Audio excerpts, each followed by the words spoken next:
nyo ba dati nung dalaga pa ako, nilulook forward ko talaga yung mga ganitong klase ng moments kapag nagkaroon na ako ng sarili kong pamilya? Kung maski normal day lang, gusto ko maging espesyal. Tandang-tanda ko pa nga noon, pinapangarap ko talaga yung ganitong klase ng pamilya. Di man perpekto, pero masaya at punong-puno ng pagmamahal. Kaya naman milyong salamat sa Diyos sa binigay niya sa akin na pamilya. Anyway, sa mga nagtatanong nga pala, dito nga pala kami nag-check-in sa Verde Azul sa May Morong, Bataan. Actually, itong lakad namin ay biglaan lang, buti na nga lang meron pa silang natitirang room. Ito nga pala kami na-assign sa may second floor, tapos sa side ng room namin merong malaking sopa. Nagulat nga kami kasi hindi namin in-expect na sobrang ganda pala na itong nabook namin. Tapos dito sa tapat ng room namin, napakaganda ng view, makikita mo yung dagat at saka itong pool. Mapagabi man o mapaumaga, napaka-instagrammable nga na itong lugar. Kung tatanungin nyo naman ako sa rate, yung binayaran nga pala namin ay 7,200. Actually, yung original price 8,000, kaso nga lang may dalawa kaming senior kaya nakaless kami. Bali, meron nga palang 2 queen size bed, tapos may kasama na nga rin palang mga bath towels. Then sa room, meron nga pala silang mini refrigerator, kettle, at napakaluwang na CR. Ito nga pala sa nagustuhan ko dito, sobrang linis ng kwarto, kaya namang marirecommend ko rin to sa inyo. Napakaganda nga din dito sa beach kasi makikita mo talaga itong sunset. At natsyempohan pa nga namin na merong ikakasal. Tignan nyo naman, pagkaganda-ganda ng setup. Dita ko nga taga Pampanga sila, kaya naman congratulations po sa inyo. Aling mangyayari nga pala, kami munang tatlo yung magsaswimming. Kasama ko nga itong si Daddy Bin at Arkia. Alam nyo naman, si Bebe Arlo hindi pa pwede sa mga ganito-ganito, kaya naman iniwan na muna namin siya kila Wowo at Wowa. Then nung nagsawa na nga pala si Arkia sa may beach, dito naman niya inaya ang kanyang Daddy Bin sa may pool. Grabe, napaka-priceless nga na tong saya na tong si Ate Arkia kasi sobra nga siyang nag-enjoy. Kinagabihan naman, nakipagkulitan siya dito sa Wowo niya. Tapos itong si Daddy Bin nag-prepare na nga pala ng aming dinner. Bali, may baon-baon nga pala kaming cup noodles kasi nga for the tipid ng mga persons. And ito naman salad, ito naman yung nabili namin sa may SNR. Oo, simpleng dinner lang to, pero napakasaya na nga namin kasi nabusog naman kami. May narinig pa nga kaming fireworks, kaya naman napalabas kami dito sa may veranda. Yun pala, tapos na nga yung kasal. Namantala na nga namin yung pagkakataon, kaya ayan, binuhat ko nga ito si Bebe Arlo at nag-picture-picture nga kami dito. Time check, 11 PM na nga pala sa mga oras na yan. Pinuuna na nga pala ako matulog ng Daddy Bin. Pero kinabukasan, ako naman yung pinaka-naunang nagising, hindi ko nga alam kung bakit, kaya naman nagtimpla na nga ako netong kape. Nagulat pa nga ako dito kay Mama, bigla na lang lumabas at kasama nga niya itong si Bebe Arlo. Mag-aalas 7 na nga dyan, kaya naman naisipan ko na nga rin gisingin na itong si Ate Arkia at sinabi ko nga sa kanya magsuswimming kami at tingnan nyo naman, agad-agad nga tumayo siya. Hindi nga ako nahirapan gisingin siya kasi nga alam nyo naman kapag bata gustong-gusto nagsuswimming. Kaya naman bago pa siya tuluyan magmuryot, ayan, umaura-aura na nga muna kami. Isang oras nga pala kami magbababad dahil nga yung check-out time dito ay 12 PM. First time nga din pala ni Bebe Arlo dito sa may dagat, kaya tingnan nyo naman, paalang yung binasa namin sa kanya pero todo iyak na siya.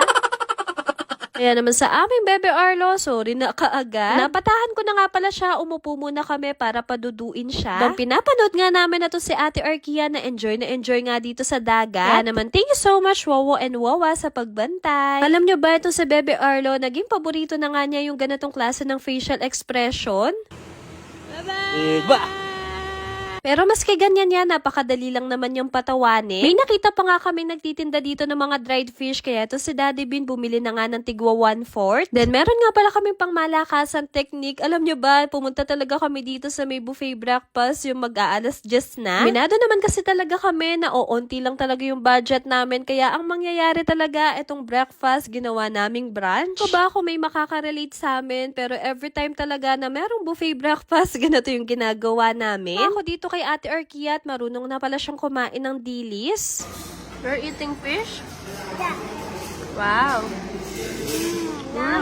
Yummy. So, na-manage naman namin ng maigi yung time namin at nakapag-check out nga kami ng 12 PM. Bago nga kami tuluyang umalis dito sa resort na to, nag-mandatory groupie na muna kami. Lang talaga kami sa mga bata, kaya nagsulo kami ni Daddy Bin. Kaso nga lang, kapag nagsosolo kami to si Ate Arkia, ginugulo kami. Inyo, kapag biglaan talaga, natutuloy. Forward sa mga punto nga na yan, pauwi na sana kami. Kaso nga lang, bigla na lang kami dumaan dito sa may dinalupihan. Kami napadpad sa may KDR. Every time kasi na pumupunta kami, kami, bandang Subic o Bataan, dumadaan talaga kami dito para mag-Daniels. Man, it's not coffee if it's not Daniels. Na nga nila kami dito, kaya naman lagi kami dito nagko-coffee bago umuwi. Kaya sa bestseller nilang kape, mararecommend ko rin sa inyo yung kanilang sandwich, cake, at saka pasta. Nga lang nung pumunta nga kami kanina, hindi daw nga available yung kanilang pasta, kaya ayan, nag-sandwich and cake na nga lang kami. Kung mapadaan kayo dito sa may Orani, Bataan, itry nyo na rin dito. Ito talaga sa inyo, mapapasabi talaga kayo dito ng ikanyaman. Sa Bebe Arlo, ang sarap nga niyang panggigilan. Tingnan nyo naman, napakatsaba. Kami nagtagal dito, kaya naman dumiretso na nga kaming umuwi sa Pampanga. Ito lang naman yung highlights namin maghapon, kaya thank you sa pagsama sa amin and see you on our next vlog.